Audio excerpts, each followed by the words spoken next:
जय हिंद साथियों, नमस्कार। मैं देवराज कुमार आज आपके लिए लेके आया हूँ क्लास 10वीं का हिंदी का तीसरा चैप्टर काव्यखंड की तरफ से घनानंद जिसे घनानंद ने लिखा है। चैप्टर है हमारा अति शुद्धो स्नेह को मार्ग है और मो अनसुवाहिनी ले बरसो। ठीक है ना। इसमें हम लोग घनानंद जी के बारे में पढ़ेंगे तथा यह क्या कहना चाहते हैं इस चैप्टर के माध्यम से वह पढ़ेंगे। इसमें हम लोग देखेंगे ये जो चैप्टर है जो बहुत मज़ेदार है। इसमें हम लोग पढ़ेंगे ना कि जो घनानंद जी थे जो एक लड़की से बहुत प्रेम करते थे, बहुत प्यार करते थे, एकदम शिद्दत वाला प्यार करते थे। और जब वह लड़की बिछड़ जाती है इनसे तो उस लड़की के बारे में इनको क्या सोच रहता है या क्या उसको अपना दिल का बात कहते हैं वही लिख देते हैं। ये आशिक हैं, यहाँ अपना कुछ कहानी लिखने आए हैं, उसी को हम लोग पढ़ेंगे जो परीक्षा में आएगा। चलिए बढ़ते हैं चैप्टर की तरफ। लेकिन उससे पहले हम आपको बताना चाहेंगे कि आज है रक्षाबंधन और आप सभी को रक्षाबंधन की बहुत बहुत शुभकामनाएं। हालांकि जब हम वीडियो रिकॉर्ड कर रहे हैं तब तो है रक्षाबंधन, लेकिन अपलोड करेंगे तो शायद एक दिन आगे या 2 दिन आगे हो सकता है। तो आप मेरा रक्षाबंधन हैप्पी वाला रख लीजिए। चलिए चलते हैं चैप्टर की तरफ। ठीक है ना सब, इससे कोई दिक्कत ना है आगे पीछे होने से। चलिए सबसे पहले हम जानेंगे घनानंद जी के बारे में। देखिए यही हैं हमारे घनानंद जी, ये हैं घनानंद, है ना। हालांकि अभी बूढ़े हो चुके हैं, उनका वही वाला तस्वीर मिला, लेकिन आइए नाम है घनानंद। ठीक है। यह जो है रीति मुक्त काव्य में रीति मुक्त काव्य धारा के सिरमौर कवि माने जाते हैं। एकदम देखिए सिरमौर कवि माने जाते हैं। ये कौन से काव्य धारा के थे? रीति मुक्त काल के, है ना। रीति मुक्त काल के काव्य धारा एकदम सिरमौर कवि हैं। इनका जन्म हुआ था 1689 ईस्वी में। इनका जन्म हुआ था 1689 ईस्वी में। हालांकि इनका जन्म का स्थान कुछ खास मेंशन नहीं है, लेकिन दिल्ली और मथुरा के आसपास ही इनका जन्म बताया जाता है। दिल्ली, मथुरा, ब्रजभूमि उधर ही उनका जन्म बताया जाता है तथा इनका मृत्यु हो गया 1739 ईस्वी में। इनका मृत्यु हो गया 1739 ईस्वी में। इनका मृत्यु जो हुआ, नादिर शाह के सैनिक जब दिल्ली पर हमला किए तो उसी में इनको भी मान लिया कि ये भी सैनिक है। उन लोगों को लगा, सैनिकों को इनको लगा कि ये भी कोई मंत्री हैं, तो इनको भी मार दिए। हालांकि इनको से मारने से पहले पूछे थे, मारने आए ना, जैसे सैनिक आया पूरा घोड़ा पर से, इनको से लूटने उठने आया था इधर दिल्ली तरफ नादिर शाह के सैनिक लोग। तो इनको से मांगा जर जर जर, 3 बार बोला वो लोग कि जर जर जर। जर मतलब होता है सोना चांदी रुपया पैसा ही सब। लेकिन इनको समझ में आया कि रज रज रज, वो लोग बोला था जर 3 बार। अब इनको सुनाई दिया रज रज रज, इनको उल्टी सुनाई दे दिया। रज मतलब होता है धूलकन। धूल उठाए 3 मुट्ठी ऐसे दे दिया कि लो भाई, मार दिया। वहीं पर गलती हो गया, भारी मिस्टेक हो गया सर, है ना। तो वही बात है, इनका मृत्यु हो गया। मृत्यु नहीं, हत्या कर देंगे हम लोग। इनका हत्या हो गया 1739 ईस्वी में। कॉल देखिए ना, वो ये हम लोग कहाँ थे जी। इनका हत्या कर दिया गया, रज रज रज करके ये अपना हत्या करवा लिया बेचारा गलती से। आइए इनके बारे में कुछ और जानते हैं कि अपना क्या क्या किए जीवन में, कौन कौन सा रचनाएँ किए हैं, है ना। देखिए ये जो घनानंद जो थे तत्कालीन मुग़ल बादशाह मोहम्मद शाह रंगीला के यहाँ मीर मुंशी का काम करते थे। किनके यहाँ जी? तो मुग़ल बादशाह मोहम्मद शाह रंगीला। इस नाम याद रखिएगा आप, मोहम्मद शाह रंगीला, है ना। इनके यहाँ ही मीर मुंशी थे। मुंशी समझते हैं ना जी, हिसाब किताब रखने वाले, वही होते हैं मुंशी, मीर मुंशी। और सुनिए, ये एक अच्छे गायक और श्रेष्ठ कवि थे। गायक और कवि भी थे साथ साथ। मुंशी तो आइए थे, गायक और कवि भी थे साथ साथ में। और देखिएगा कहा जाता है कि ये सुजान नामक नर्तकी से बहुत प्रेम किया करते थे। सुजान नाम याद रखिएगा, सुजान। देखिए ये जो नाम है ना सुजान, याद रखिएगा, आगे काम आएगा। ये आपको परीक्षा तक काम आएगा एकदम, है ना। नाम है सुजान। किससे प्रेम करते थे जी? तो सुजान से प्रेम करते थे। और सुनिएगा, और जो सुजान जो थी नर्तकी थी, डांसर थी। जो क्या बोलते हैं, राजा महाराजा के यहाँ ना एंटरटेनमेंट करने के लिए डांसर रहते हैं। आजकल के ज़माना थोड़ी है कि रील में देख रहे हैं, इसे स्क्रॉल कर रहे हैं, आ रहा है, नहीं। पहले नर्तकी हुआ करती थी। ये बजाते थे, कभी क्या हुआ, ये बजाते जाते थे और सुजान डांस करती थी, नर्तकी थी वो। चलिए ये बता दिए कि सुजान नामक नर्तकी से प्रेम करते थे। तो सुजान थी, जो नर्तकी थी, डांसर थी, वह उसी से प्रेम करते थे, ठीक है ना, नाम था सुजान। आगे देखिएगा, विराग होने पर मतलब कि बिछड़न होने पर यह वृंदावन चले गए तथा वैष्णव संप्रदाय में दीक्षित होकर काव्य रचना करने लगे। यह है ना, वहाँ से जब इनका बिछड़न हुआ, वहाँ से जब बिछड़े तो ये चले गए वृंदावन, और वहाँ जाने के बाद वैष्णव संप्रदाय से दीक्षा लिए, वहाँ से मतलब शिक्षा उच्छा लिए और काव्यों की रचना करने लगे, ठीक है। देखिएगा, ये ध्यान में रखिएगा, वैष्णव संप्रदाय से दीक्षा लेकर कहाँ गए थे, वृंदावन, ठीक है ना। आगे देखिएगा, 1739 ईस्वी में नादिर शाह ने जब दिल्ली पर आक्रमण किया, जब नादिर शाह ने दिल्ली पर आक्रमण किया मतलब हमला किया, तब वे उसके सिपाहियों ने मथुरा एवं वृंदावन पर भी हमला बोल दिया। जैसे दिल्ली के पास वृंदावन है, मथुरा भी है, जब यहाँ लूटने आएगा दिल्ली में तो आसपास छोड़ देगा, सबके लूट के चला जाएगा।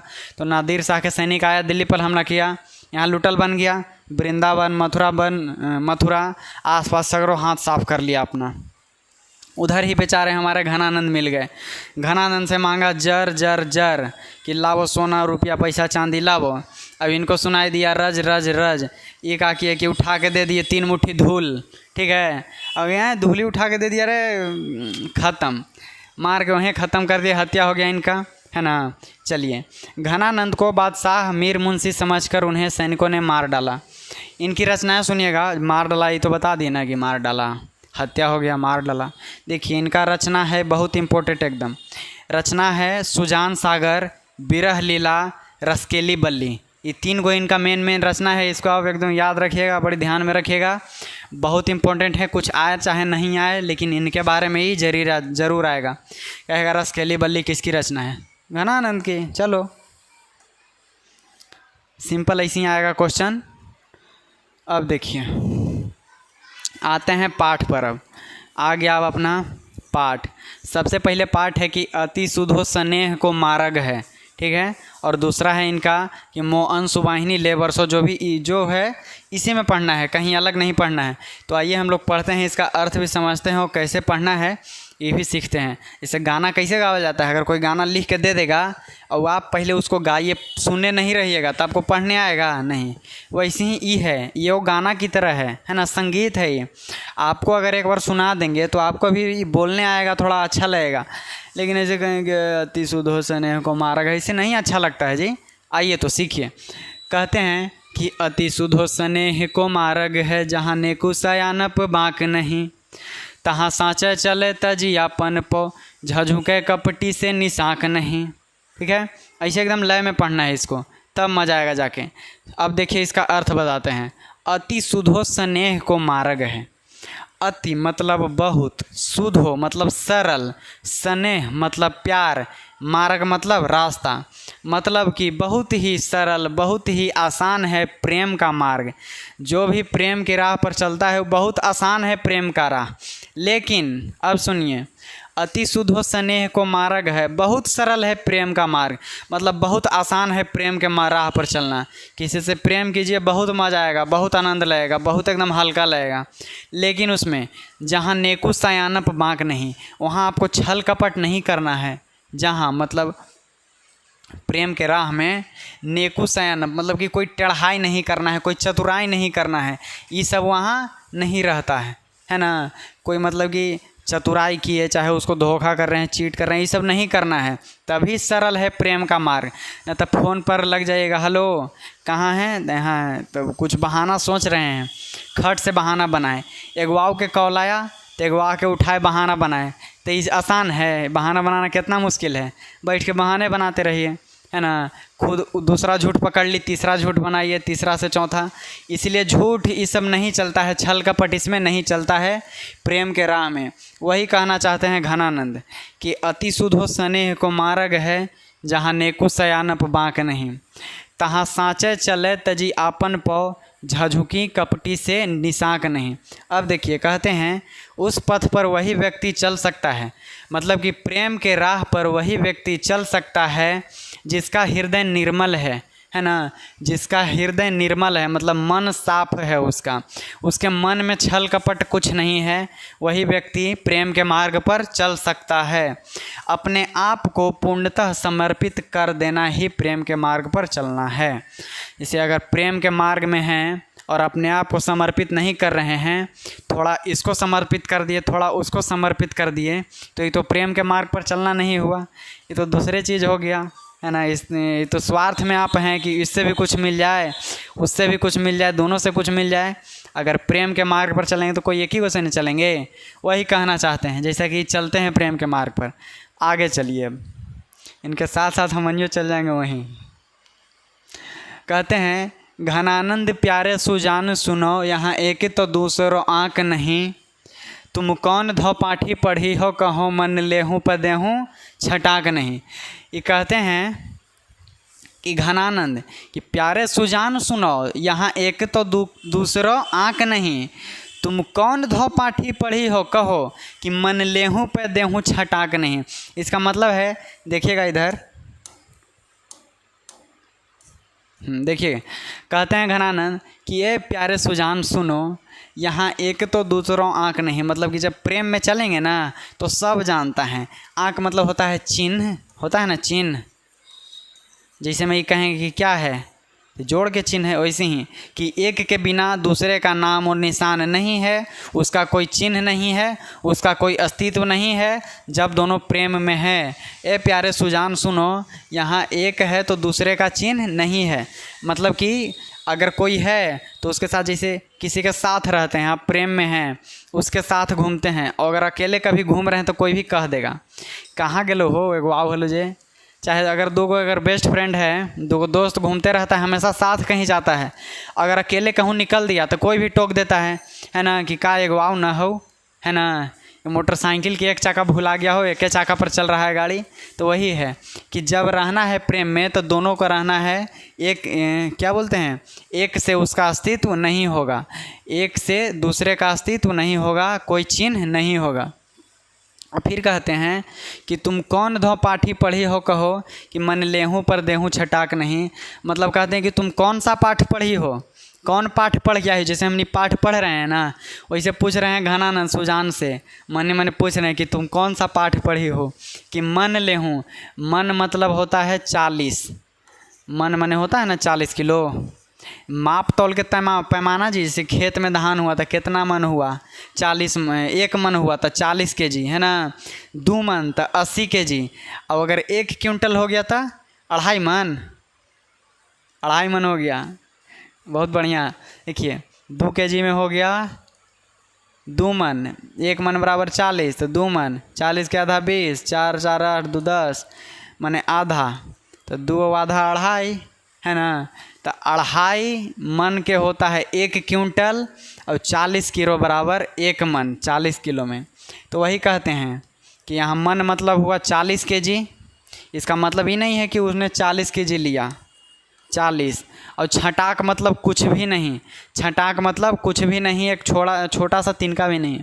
तो कहते हैं कि तुम कौन सा पाठ पढ़ी हो, कि मेरा मन तो ले ली एकदम पूरा, मेरा मन पूरा ले ली, हम तोरे बारे में सोचते रहते हैं, लेकिन तुम कुछ नहीं देती हो, तुम अपना एगो दर्शन भी, एगो झलक भी नहीं दिखलाती हो, है ना। ये उनके बारे में पूरा सोचे जा रहे हैं, किसी को भी देख रहे हैं तो वही नज़र आ रही है। और सुजान है कि अपना एक झलक भी नहीं दिखला रही है। कैसन लगता होगा, जो प्रेम उम किए होंगे उनको भी पता होगा कि कैसन लगता होगा, है ना। वही कहते हैं कि तुम कौन सा पाठ पढ़ी हो, बताओ, कि मन ले हूँ, मतलब कि 40 किलो ले लिए, इतना हमरा से मन ले लिए, हमारा प्रेम ले लिए, दिल ले लिए, लेकिन दिए अपना दर्शन भी नहीं, है ना जी, है ना। बात यह है ना नाइंसाफ़ी।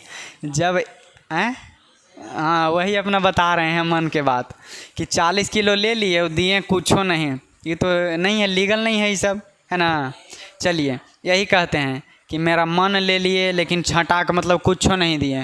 मन मतलब माप तौल का बड़ा पैमाना होता है, और छटाक क्या बोलते हैं, छटाक मतलब माप तौल का छोटा पैमाना। आप देखिएगा अपने बुक में लिखा होगा। आगे देखिए, अब आगे कहते हैं, हाँ वो ख़त्म हो गया। अब है मो अनसुवान ही ले बरसो। अब देखिए इसमें क्या कहते हैं, वहाँ तो बता दिए कि प्रेम के मार्ग में क्या बोलते हैं, लालची आदमी, स्वार्थी आदमी, छल कपट जिसके मन में है वह नहीं चल सकता है। और सुजान को यह भी कह दिए कि तुम कौन सा पाठ पढ़ी हो कि मेरा पूरा मन ले ली, लेकिन अपना एगो झलक भी नहीं दिखलाई, अपना एगो दर्शन भी नहीं दी, है ना। अब ये अपना जब बिछड़ गए तब क्या कहते हैं, जो सुनो कि पर काज ही देह को धारी फिरे, पर जन्य जथारथ है दर्शों, निधि नीर सुधा की समान करो सभी विधि, सज्जनता सरसों। इसका मतलब देखिए, प्रकाज ही है ना, ये बादल को कहते हैं, परजन्य यहाँ बादल होगा, और प्रकाज ही मतलब जो दूसरों के लिए देह धारण करे, जो अपने स्वार्थ के लिए देह धारण नहीं करे।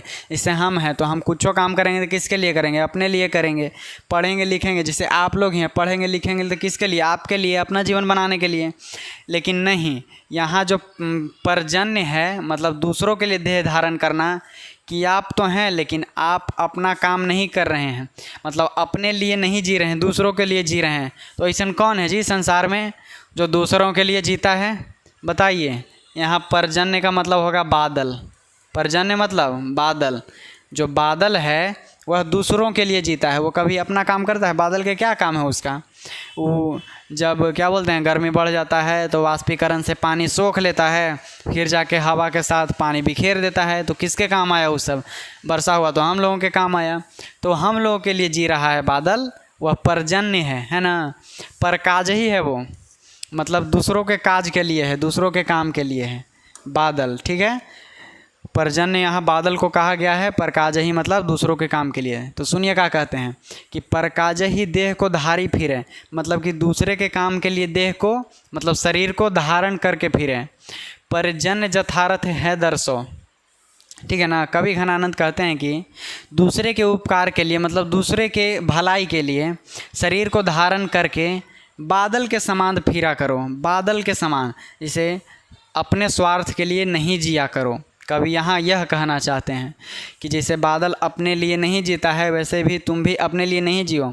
ऐसे ना है कि अपन काम नहीं करेंगे लेकिन दूसरों को देखते हुए चलेंगे, है ना। तो यही कहते हैं कि दूसरे मतलब क्या बोलते हैं कि दूसरों के काम आ सको ऐसे जीवन जिया करो। अब देखिए, निधि नीर सुधा की समान करो सभी विधि सज्जनता सरसों, मतलब देखिएगा समुद्र के जल को अमृत के समान बना दो। जो समुद्र का जल है मतलब खारा जल है, उसको अमृत के समान बना दो। अमृत बन सकता है। ऐसे भी समाज में जो खराब लोग हैं कुछ, उनको भी आप चाहिए कि वो थोड़ा सुधर जाएं, है ना। कुछ ऐसा काम कीजिए कि वो थोड़ा सुधर जाएं। नहीं सुधर रहे हैं, एकदम पूरा हार्ड कर लिए कोशिश, तब तो छोड़ सकते हैं, लेकिन कुछ ऐसा कीजिए कि वो भी सुधर जाएं। यह कहना चाहते हैं, समुद्र के जल को अमृत के समान बना दो तथा सब प्रकार से अपनी सज्जनता का परिचय दो। जैसे मान लीजिए आप हैं तो आपको ऐसा दिखलाना है कि आप सज्जन हैं, आप इस जीवन में आए हैं तो कुछ ऐसा काम कीजिए कि आप सज्जन व्यक्ति रहें, एकदम जेंटलमैन बन कर रहें, आपका नाम अमर हो। जैसे भगत सिंह, गांधी जी, ये सब सुभाष चंद्र बोस जी, सरदार वल्लभ भाई पटेल जी, इनका नाम अमर है। ये लोग सज्जन लोग थे, है ना। ऐसे ही अगर मान लीजिए आपको बनना है, जैसे वो हिटलर है, वो बेचारा गाली सुनता है, उसको कोई भी गाली दे, उसको नम्मे वैसन है ना।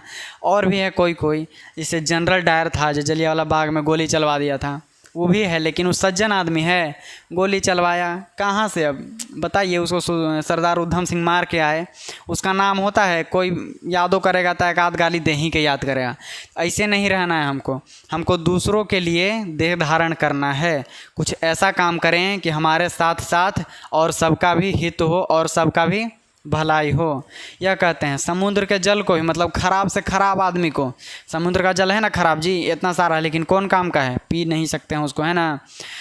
तो कहते हैं कि समुद्र के जल को भी अमृत के समान बना दो, मतलब कि जो खराब से खराब लोग हैं उनको भी आप एकदम बढ़िया कर दो, सुधार दो, ये कहना चाहते हैं, है ना। और अपनी हर जगह जाओ तो अपनी सज्जनता का परिचय दो, मतलब कि हम बहुत सज्जन आदमी हैं, जेंटलमैन हैं, इस चीज़ का परिचय देना है। आगे देखिए, ये प्रेम करते हुए बहुत बढ़िया बात बता दिए।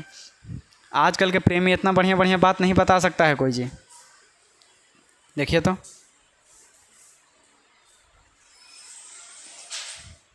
चलिए अब देखिए, कहते हैं घनानंद जीवन दायक हो कछु मोर। फिर से मज़ा आएगा यहाँ, लास्ट है। कहते हैं कि घनानंद जीवन दायक हो कछु मोर, ये पीर हिये परसो। कबहू वा बिसासी सुजान की आंगन, मो अनसुवाहिनी ले बरसों। कितना बढ़िया बात कहे, देखिए तो। कहते हैं घनानंद जीवन दायक हो कछु मोर, ये पीर हिये परसो, कि कुछ मेरा भी पीड़ा समझिए, है ना।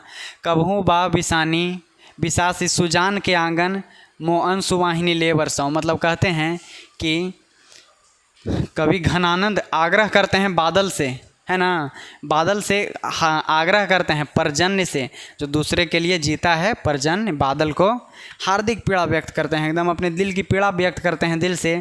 कहते हैं कि उन्हें जीवन रस प्रदान करो, है ना। घनानंद को जैसे जीवन रस प्रदान हो रहा है, ताकि वह कभी भी अपने प्रेम का सुजान के आंगन में उपस्थित हो सकें। जैसे वो एकदम बिछड़े तक टूट चुके हैं, तो बादल को कह रहे हैं कि हमको जीवन रस प्रदान करो, हम एकदम टूट चुके हैं, कुछ मेरा भी पीड़ा को परसों, मन कि वहाँ तक पहुँचाओ, है ना। ऐसे ही अब फिर कहते हैं कबहू वा बिसासी सुजान के आंगन, मो अनसुवाहिनी ले बरसो। जिस प्रकार जो बादल है कहीं से पानी उठाता है समुद्र से, वाष्पीकरण से, और किसी के आंगन में, कहीं भी खेत में, खलिहान में, बाग में, बधान में जाके बरसाता है, वैसे ही कहते हैं कि कुछ मेरा भी पीड़ा लीजिए आप, और मेरा भी पीड़ा अपने अंदर समाहित करके, मेरा भी दिल का पीड़ा, और सुजान के आंगन में ले जाके मेरा आंसू को बहाइए, है ना, कि उसको भी कुछ पता चले कि हम भी यहाँ हैं, है ना, कि कुछ मेरा भी पीड़ा उनको, सुजान को समझ में आए। वही कहना चाहते हैं कि सुजान के आंगन मो मन मेरा अनसुवाहिनी के लेके बरस जाइए, यही कहना चाहते हैं यहाँ। देखिए कि प्रेम रूपी आंसू की वर्षा कराएं सुजान के आंगन में। चलिए, ये हमारा चैप्टर समाप्त हो गया। इसमें बस 2-3 बात जानना था। इसका जो सब्जेक्टिव क्वेश्चन रहता है, देखिए यहाँ सब्जेक्टिव क्वेश्चन, किताब का फ़ोटो है छोटा सा एक, इसमें से सब बन जाएगा। आप अच्छा से लिख सकते हैं 2-3 लाइन करके एकदम। देखिए, सबसे पहले हम बताते हैं, कवि प्रेम मार्ग को अति सुधो मन की बहुत सरल क्यों कहते हैं। प्रेम के मार्ग को कभी अति सरल, बहुत सरल क्यों कहते हैं, अभी ने बताए। क्योंकि वहाँ छल कपट नहीं चलता है, कोई चतुराई नहीं चलता है, कोई टेढ़ापन नहीं चलता है, जैसे वैसे रहना है ना। जैसे उनसे एकदम एक के हैं तो उसी के होके रह जाइए, प्रेम किए तो उन्हीं के होके रह जाइए, ये कहते हैं। जैसे रतन टाटा जी के नाम सुने हैं ना, वो किसी से प्रेम करते थे, किसी और देश में, नहीं पता ठीक से, लेकिन जब उनसे उनका विरह हुआ, जब से वो आज़ाद हुए, मतलब छूटे वहाँ से, जो लड़की थी किसी और से शादी कर ली, उसके बाद जो रतन टाटा जी हैं वो दोबारा शादी नहीं किए, वैसे ही रहना है ना। कभी कहते हैं प्रेम के मार्ग को बहुत सरल, काहे कि वहाँ कोई छल कपट नहीं है। इस मार्ग की विशेषता क्या है, यही तो विशेषता है कि इसमें कोई छल कपट, कोई चतुराई, कोई मतलब टेढ़ापन नहीं चलता है, कोई चतुराई नहीं चलेगा। जैसे हैं वैसे ही रहिए, जैसा है अपना एकदम बढ़िया से दिखाइए कि हाँ हम ऐसे हैं, ऐसे ही रहेंगे, कुछ दिखावा नहीं करना है ना। अब देखिए दूसरा क्वेश्चन, मन लेहूँ पे देहूँ छटाक नहीं, इससे कवि का अभिप्राय है। कवि क्या कहना चाहते हैं कि मन लेहूँ पे देहूँ छटाक नहीं, मतलब का, तो कहेंगे कि मन लेहूँ पे देहूँ छटाक नहीं से कवि का यह अभिप्राय है कि कवि कहना चाहते हैं कि मेरा मन ले लिए, अर्थात 40 किलो ले लिए, लेकिन कुछ भी नहीं दिए, उसके बदले में कुछ भी नहीं दिए। मेरा मन, मेरा तन, शरीर, जान सब ले लिए, सब चला गया एकदम। प्रेम में ऐसी न होता है, पीछे भी हम पढ़े थे रसखान वाले में, वो भी कहते थे मेरा मन चुरा लिए कृष्ण जी, यहाँ भी कह रहे हैं मेरा मन चुरा लिए वो सुजान जी। यही है कि मन ले लिए मेरा, लेकिन दिए कुछ भी नहीं, यही है इस पंक्ति से कवि का अभिप्राय। ठीक है। अब तीसरा है, कहते हैं द्वितीय छंद किसे संबोधित है और क्यों है। देखिए दूसरा हम लोग क्या पढ़े कि मो अनसुवाहिनी ले बरसो, किसको संबोधित करते हैं, किसको कहते हैं, घनानंद जी, बताइए। दूसरा में किनका चर्चा है, पर्जन्य का। पर्जन्य मतलब बादल, पर्जन्य कहा गया है यहाँ बादल को, होता है ना बादल, उसको कहा गया है। बादल को है दूसरा छंद संबोधित, और क्यों है, इसलिए है ताकि जो बादल है वह जैसे पानी बरसाता है, कहीं जैसे समुद्र का पानी हो गया, कहीं का पानी कहीं और लेके बरसाता है, वैसे यह चाहते हैं कि मेरा पीड़ा के रूप में आंसू को यहाँ से लीजिए और सुजान के आंगन में जाके बरसाइए, इसीलिए दूसरा संबोधित उनको है। दूसरा छंद संबोधित है बादल को, और संबोधित इसलिए है कि मेरा आंसू ले जाकर सुजान के आंगन में बरसाइए। चौथा देखिए क्वेश्चन कहते हैं कि परहित के लिए देह धारण कौन करता है, स्पष्ट कीजिए। बताइए, बादल के बारे में आप पूरा लिख दीजिए। परहित, पर मतलब दूसरा, हित मतलब उसके अच्छाई के लिए दूसरे के लिए देह धारण कौन करता है, तो बादल करता है। दूसरों की अच्छाई के लिए देह धारण बादल करता है। बादल के बारे में पूरा लिख दीजिए, स्पष्ट कीजिए कैसे करता है जी, है ना। पाँचवा कहते हैं कवि कहाँ अपने आंसुओं को पहुंचाना चाहते और क्यों पहुंचाना चाहते हैं, तो कहेंगे कि कवि घनानंद अपने आंसुओं को सुजान के आंगन में पहुंचाना चाहते हैं क्योंकि वह उनसे बहुत प्रेम करते हैं और वह प्रेम में क्या बोलते हैं, विराग हो चुका है, बिछड़ चुके हैं, है ना। इसीलिए वह अपने आंसुओं को पहुंचाना चाहते हैं सुजान के आंगन में। ये सब बन जाएगा सवाल। और देखिए व्याख्या करना है। यहाँ एक कहते हैं दूसरों आँख नहीं, इसका व्याख्या कीजिए। इसको कहेंगे कि आँख मतलब होता है चिन्ह, इसका व्याख्या कर देंगे जैसे हमें बताए थे। और इसमें है व्याख्या करने के लिए, है ना, कछु मोर ये ही पीर ही परसों, इसका मतलब है कि कुछ मेरा भी पीड़ा समझिए आप। इसको बढ़िया से लिख देंगे, व्याख्या हमारा हो जाएगा और यहीं हमारा चैप्टर समाप्त होता है। और क्या बोलते हैं, पूरा पाठ का सारांश अर्थ के साथ विथ सब्जेक्टिव क्वेश्चन ये सब करा दिए। आज का हम क्लास यहीं ख़त्म करेंगे।